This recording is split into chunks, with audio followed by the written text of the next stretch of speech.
Today is April 13, 2:14 p.m. and we saw some unusual options on Delta, DAL.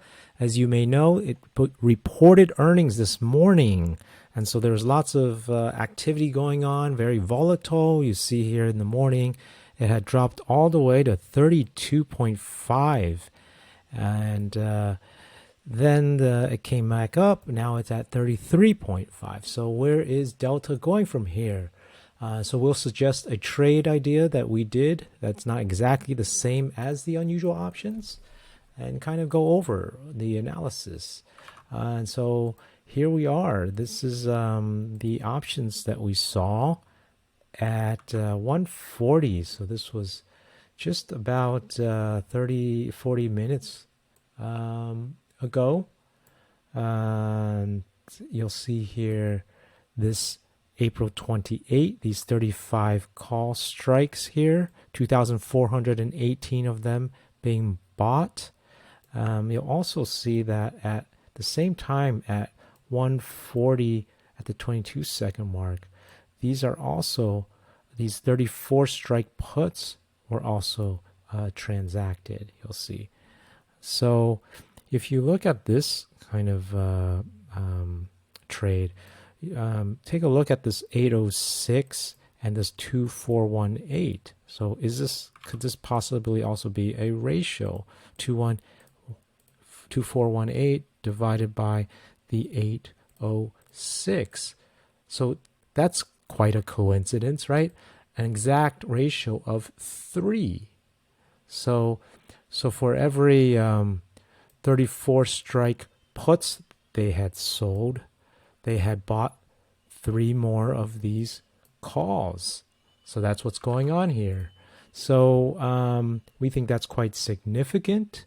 If you look at the options chain here, here it is. This is the 34, right? Strikes. These volume is greater than the open interest, so they're opening orders. Same with over here, the 35 call strikes. Also, the volume's at 7,000, greater than the open interest, so they are opening orders. So what does that look like if they were to sell one of these and then buy 3 of these calls, right?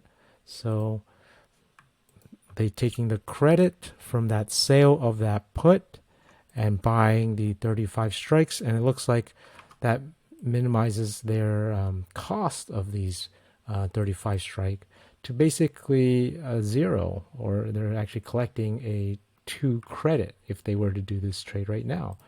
And so this is what it looks like. It is a bullish trade. So as the current price here goes up, it will increase in profit since we are above the 0 line on the y-axis.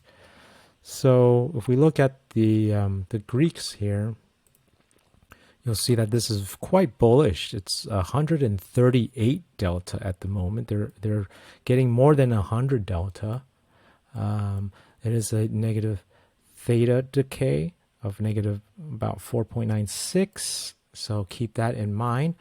And so it's quite bullish. And also keep in mind also it is going to expire on April 28, which is in just about 15 days. So the trade that we did, we didn't, because we didn't want that theta decay, what we did instead was we sold this 35 call, and then we bought the May 12's 29 days away, and we bought the 34 strikes. So if you were to analyze this trade, you'll see here, this is our trade. It's also bullish. It will profit as it goes up in price. And it only costs $73 at the moment, as opposed to selling that put here on their trade is going to require $3,400 in buying power. So if you don't want to use that capital, you could do a different trade where you're not selling. And with our trade that we have is actually a positive theta, so that's why we liked it. And if you want to increase your delta, you could just buy more of these. It's at 19 delta, and so you can kind of size your position based on your account size with this trade that we have. So they're definitely quite bullish on this, and so that's our analysis on delta. We think it is going to be going up based on these unusual options that are expiring April 28. So keep that in mind. That is April 28 is about right here. So that's the April 28 right here. Oop. So by that time, it should have gone up, up, and away. All right. And if not, you can cut your losses. And that's also why they sold the put, to minimize their losses. Okay. So hope this was helpful. If it was, please smash the like button. That helps us and tells us that you got value and we can keep making these videos. Motivates us to keep putting content out, and so you can also learn from our trades as well. All right, take care and good luck, everybody.